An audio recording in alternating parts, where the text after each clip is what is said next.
Welcome to the municipality of Botolan.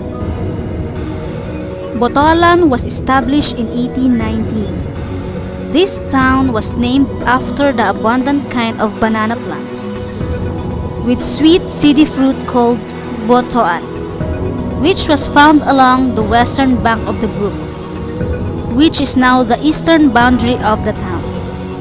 The word botul was derived from Zambal, which means seed plus an, meaning with.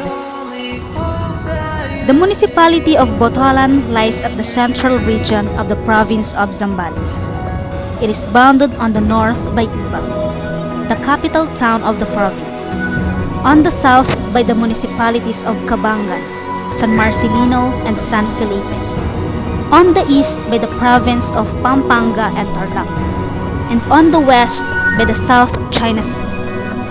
It is approximately 204 kilometers northwest of Manila and is accessible by land transport mode via the Bataan-Olongapo, Gapan Road and Masinloc, Santa Cruz, Pangasinan Road.